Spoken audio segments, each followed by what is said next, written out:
En 1979, Queen se encontraba en la cima del mundo del rock, habiendo conquistado estadios globalmente con éxitos como Bohemian Rhapsody y We Will Rock You. Pero detrás de las luces del escenario y los aplausos ensordecedores, la banda más exitosa de Gran Bretaña estaba al borde del colapso total. Las tensiones creativas que habían estado hirviendo a fuego lento durante años finalmente llegaron a un punto de ebullición que amenazó con destruir para siempre la química mágica que había creado algunas de las canciones más icónicas de la historia del rock. Freddie Mercury, Brian May, Roger Taylor y John Deacon, cuatro personalidades artísticas intensas y ambiciosas, se encontraron atrapados en una tormenta perfecta de egos inflados, diferencias creativas irreconciliables y presiones comerciales que los llevaron al punto más peligroso de su carrera, la posibilidad real de que Queen dejara de existir para siempre.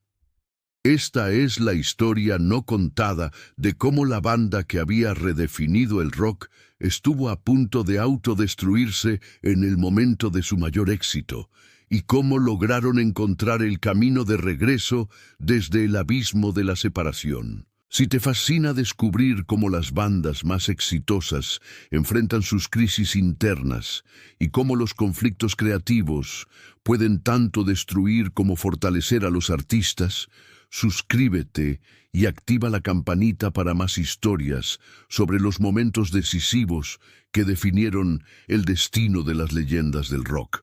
La historia que estás a punto de escuchar revela que incluso las bandas más unidas pueden llegar al punto de ruptura cuando la presión del éxito se combina con las ambiciones individuales. El año 1979 había comenzado con expectativas enormes para Queen. Su álbum Jazz, lanzado en noviembre de 1978, había alcanzado el número 2 en las listas británicas y había consolidado su estatus como una de las bandas más innovadoras y comercialmente exitosas del mundo. Sin embargo, el éxito comercial había traído consigo presiones inesperadas que comenzaron a crear fisuras en la estructura interna de la banda que hasta entonces había funcionado como una democracia creativa relativamente armoniosa. La primera señal de problemas serios surgió durante las sesiones de grabación de lo que se convertiría en el álbum The Game a principios de 1979. Por primera vez en la historia de Queen, los cuatro miembros llegaron al estudio con visiones completamente diferentes sobre la dirección musical que debía tomar la banda. Freddie Mercury, influenciado por las tendencias disco que dominaban las listas de éxitos, quería explorar sonidos más comerciales y bailables. Brian May, por el contrario, abogaba por un retorno a las raíces de rock más pesado de la banda, sintiendo que estaban perdiendo su identidad musical fundamental. Roger Taylor había desarrollado ambiciones como cantante principal y compositor, sintiendo que sus contribuciones no estaban recibiendo el reconocimiento que merecían dentro de la estructura dominada por Mercury y May. John Deacon, tradicionalmente el miembro más reservado, había comenzado a expresar frustraciones sobre su papel limitado en las decisiones creativas, especialmente después del éxito de su composición Another One Bites the Dust, que demostraba su potencial como songwriter principal. La situación se complicó aún más por las presiones externas que enfrentaba la banda. Su manager, John Reid, quien también manejaba la carrera de Elton John, había comenzado a ejercer una influencia cada vez mayor sobre las decisiones artísticas de Queen, priorizando el éxito comercial sobre la integridad creativa. Esta interferencia externa creó resentimiento entre los miembros, quienes sentían que estaban perdiendo control sobre su propia música y visión artística. Las tensiones alcanzaron un punto crítico durante una sesión de grabación particularmente tensa en los estudios Musicland de Múnich en marzo de 1979.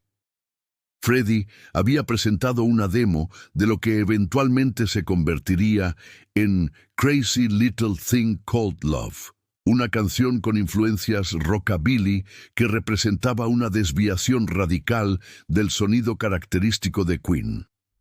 Brian May reaccionó negativamente a la propuesta, argumentando que la canción era demasiado simplista y comercial, alejándose de la complejidad musical que había definido el éxito de la banda. La discusión que siguió fue descrita por los ingenieros de sonido presentes como la más intensa que habían presenciado entre los miembros de Queen.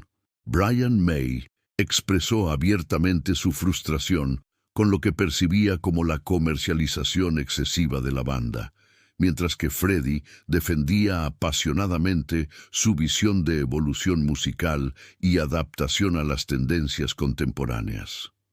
Roger Taylor y John Deacon se encontraron divididos, cada uno apoyando diferentes aspectos de ambas posiciones. La crisis se profundizó cuando surgieron desacuerdos sobre los créditos de composición y las regalías. Hasta ese momento, Queen había mantenido una política relativamente equitativa de compartir créditos, pero el éxito individual de ciertas canciones había comenzado a crear tensiones sobre la contribución real de cada miembro. Bohemian Rhapsody, acreditada únicamente a Freddie Mercury, había generado ingresos significativos, mientras que las contribuciones de otros miembros no habían recibido el mismo reconocimiento financiero. John Deacon, en particular, había comenzado a cuestionar la estructura financiera de la banda después de que su composición Another One Bites the Dust se convirtiera en un éxito masivo en Estados Unidos.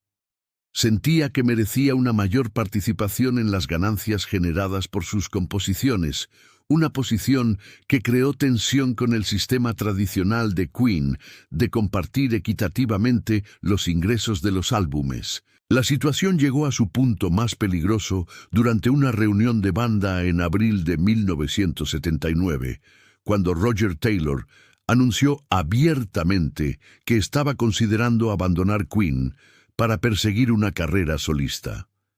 Taylor había estado trabajando en material propio y sentía que su potencial como artista principal estaba siendo limitado por la estructura de Queen, donde Freddie Mercury naturalmente dominaba como vocalista principal y figura pública de la banda. La amenaza de Taylor de abandonar la banda actuó como un catalizador que forzó a todos los miembros a confrontar la realidad de que Queen podría no sobrevivir a las tensiones internas que habían estado ignorando.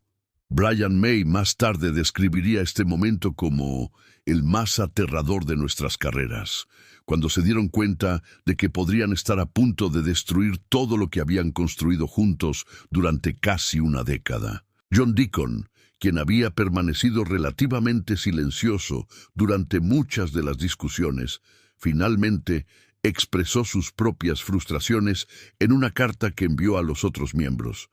En ella, detallaba su sensación de ser marginado en las decisiones creativas importantes y su preocupación de que la banda estuviera perdiendo el enfoque colaborativo que había sido fundamental para su éxito inicial.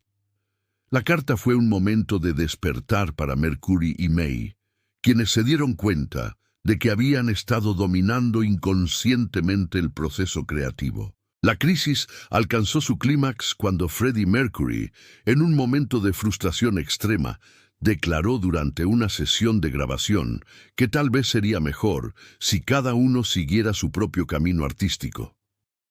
Esta declaración, viniendo del líder carismático de la banda, envió ondas de shock a través del grupo y su equipo de management.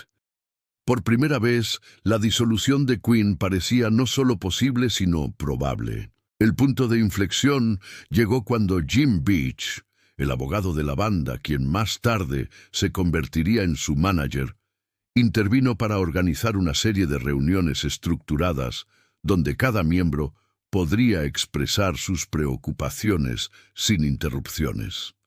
Estas sesiones, que tuvieron lugar durante varias semanas en mayo de 1979, funcionaron como una especie de terapia de grupo que permitió a los miembros abordar años de resentimientos acumulados y malentendidos. Durante estas reuniones surgieron revelaciones importantes sobre las percepciones y expectativas de cada miembro. Freddie Mercury admitió que había estado sintiendo una presión inmensa para mantener la relevancia comercial de la banda, y que algunas de sus decisiones creativas habían sido motivadas por el miedo al fracaso más que por la inspiración artística genuina. Brian May reconoció que había estado siendo demasiado rígido en su visión de lo que Queen debería ser, limitando la evolución natural de la banda. Roger Taylor expresó su frustración de manera más articulada, explicando que no quería abandonar Queen, sino encontrar una manera de contribuir más significativamente como compositor y vocalista ocasional. John Deacon reveló que su aparente desinterés había sido en realidad una forma de autoprotección, temiendo que sus ideas fueran rechazadas por los miembros más dominantes de la banda. El proceso de reconciliación no fue inmediato ni fácil, requirió compromisos significativos de todos los miembros y una reestructuración fundamental de cómo funcionaba Queen como entidad creativa y comercial. Se acordó que cada miembro tendría mayor autonomía para desarrollar sus ideas musicales individuales, con la comprensión de que no todas las canciones tenían que seguir la fórmula tradicional de Queen. La primera prueba de esta nueva dinámica vino con la decisión de proceder con Crazy Little Thing Called Love, de Freddie, a pesar de las reservas iniciales de Brian May. La canción fue grabada con un enfoque más colaborativo, donde cada miembro contribuyó elementos que respetaban tanto la visión original de Freddie como las sensibilidades musicales de los otros miembros. El resultado fue una canción que mantenía la simplicidad que Freddie buscaba, mientras incorporaba la sofisticación musical que caracterizaba a Queen. Simultáneamente, se acordó dar más espacio a las composiciones de Roger Taylor y John Deacon en futuros álbumes. Another One Bites the Dust, de Deacon, recibió el apoyo total de la banda, a pesar de que su sonido funk era una desviación significativa del rock tradicional de Queen. Esta apertura a la diversidad musical se convirtió en una de las fortalezas más grandes de la banda en los años siguientes. La resolución de la crisis también involucró cambios en la estructura de management de la banda. John Reid fue gradualmente reemplazado por Jim Beach, quien demostró una mejor comprensión de las dinámicas internas de Queen y un respeto mayor por su autonomía artística. Este cambio eliminó una fuente significativa de presión externa que había contribuido a las tensiones internas. El álbum The Game, lanzado en 1980, se convirtió en la primera prueba pública de si Queen había logrado superar su crisis interna. El álbum fue un éxito masivo, alcanzando el número 1 en múltiples países y produciendo éxitos como Crazy Little Thing Called Love y Another One Bites the Dust. Más importante aún, demostró que la banda podía evolucionar musicalmente sin perder su identidad fundamental. La diversidad musical del álbum, que incluía desde rock tradicional hasta funk y rockabilly, reflejaba la nueva apertura de Queen a las contribuciones individuales de cada miembro. Esta diversidad se convirtió en una marca distintiva de los álbumes posteriores de Queen, permitiendo que la banda mantuviera su relevancia a través de diferentes eras musicales. El éxito de The Game validó la decisión de los miembros de trabajar a través de sus diferencias en lugar de separarse. Brian May más tarde reflexionaría que la crisis de 1979 había sido dolorosa pero necesaria, forzando a la banda a madurar tanto personal como profesionalmente. La experiencia les enseñó la importancia de la comunicación abierta y el respeto mutuo por las visiones artísticas individuales. Roger Taylor, quien había estado más cerca de abandonar la banda, encontró nuevas formas de expresar su creatividad dentro de la estructura de Queen. Sus contribuciones vocales se volvieron más prominentes en álbumes posteriores, y sus composiciones recibieron mayor atención y promoción. Esta satisfacción de sus ambiciones artísticas eliminó una fuente principal de tensión dentro de la banda. John Deacon emergió de la crisis con una confianza renovada como compositor, contribuyendo a algunas de las canciones más exitosas de Queen en los años siguientes. Su enfoque más asertivo hacia la colaboración creativa enriqueció significativamente el sonido de la banda y demostró el valor de incluir perspectivas diversas en el proceso creativo. La crisis de 1979 también estableció precedentes importantes para cómo Queen manejaría futuros desacuerdos creativos. Los miembros desarrollaron protocolos para la discusión abierta de diferencias artísticas y establecieron mecanismos para asegurar que todos tuvieran voz en las decisiones importantes.